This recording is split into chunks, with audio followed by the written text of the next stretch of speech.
Donc, cette semaine, on va parler de comment on fait pour mettre de l'argent de côté.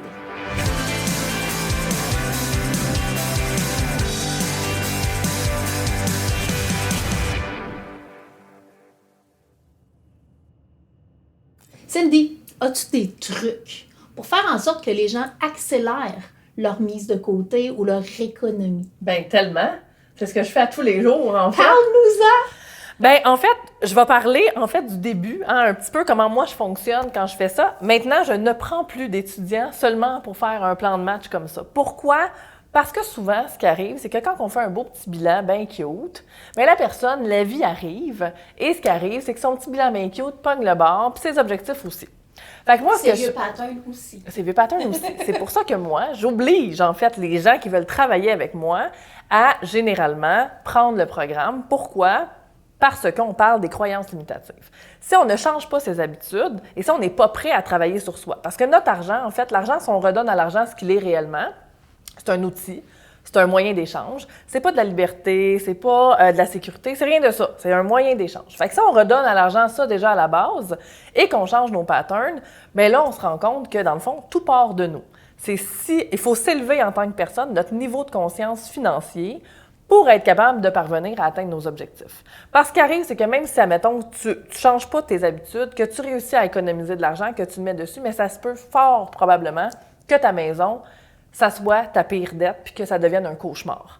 Moi, ce que je veux aider les gens à faire, c'est que ça soit justement un paradis pour eux. Parce que généralement, c'est un gros objectif de vie d'avoir une maison pour les gens. Fait que c'est important d'aller faire un nettoyage là-dedans et de se rappeler c'est quoi qui est important pour nous. Notre gros objectif, la maison, par exemple. Donc, quand vous faites des achats sur le spontané, est-ce que ça vous rapproche ou ça vous éloigne de votre objectif de maison? Fait que déjà, c'est de travailler ses croyances limitatives, ses patterns. Même si on pense qu'on n'en a pas, croyez-moi pas, faites-le. Deuxièmement, après ça, c'est de se dire, bon, je regarde qu'est-ce que je paye mensuellement, annuellement et dans mon day-to-day que généralement on oublie. Comme par exemple, aujourd'hui, je suis venue me stationner ici pour venir te parler, mais c'est un 6,50. Ça, les gens l'oublient. Le petit café sur le coin de la rue à 2 $. Moi, je l'ai fait, mon amie l'a fait, le travail que je lui ai donné, elle a tout sorti ces 12 derniers mois.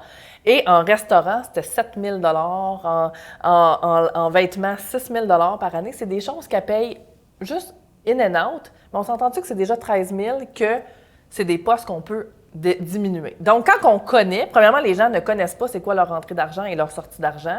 Alors, comment on peut le gérer? Déjà, à la base, c'est de connaître ça. C'est quoi qui rentre, c'est quoi qui sort.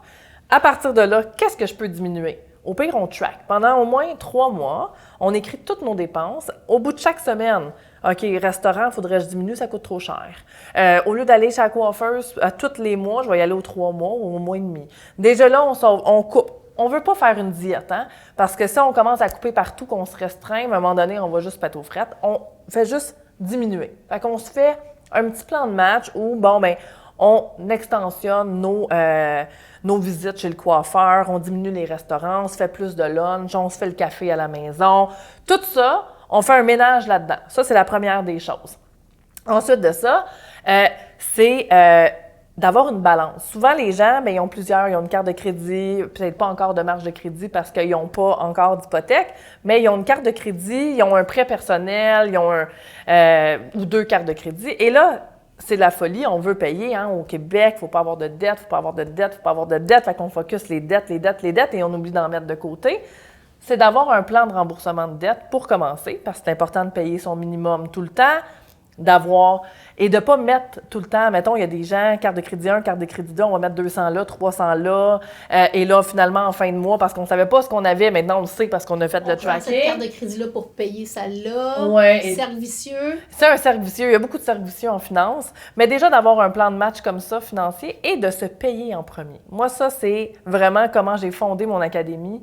C'est le nerf de la guerre. Si tu n'es pas prêt à venir te payer en premier parce que tu es la personne la plus importante dans ta vie, donc se payer en premier, c'est pas « Ah, si jamais j'ai une bad luck, je paye », c'est pour investir.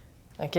C'est de l'argent que tu vas te payer en premier. Donc 10 %, moi, c'est ce que je recommande le plus, de tous tes revenus confondus, devraient être retirés et déplacés dans un compte investissement, placement, maison, nommez-la comme vous voulez.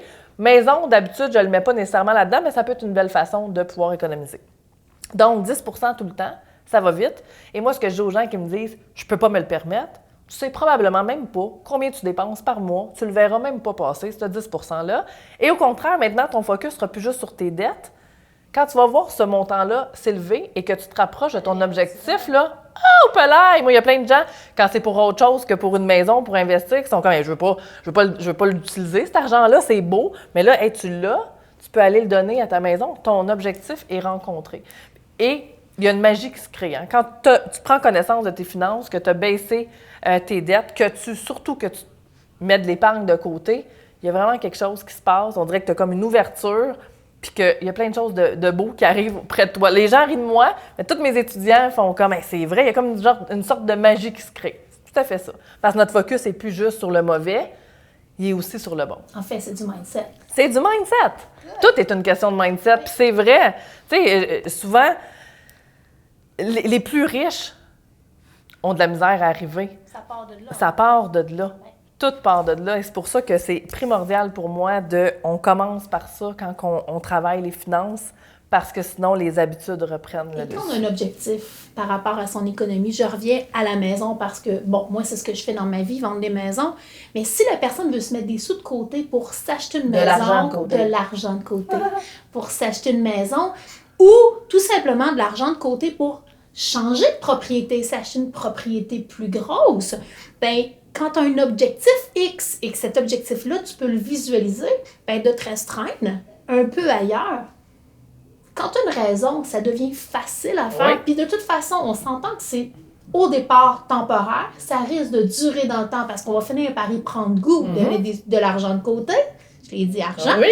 De mettre de l'argent de côté. Sauf qu'au départ, si on fait juste se dire c'est temporaire, c'est pour un objectif X, c'est comme pour la perte de poids. Je pense qu'au départ, c'est plus motivant. Puis on s'assure de garder notre focus à la bonne place.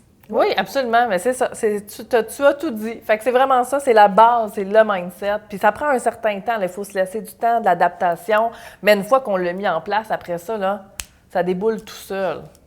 J'espère que cette capsule vous aura porté à réfléchir. Puis on se reparle pour une prochaine.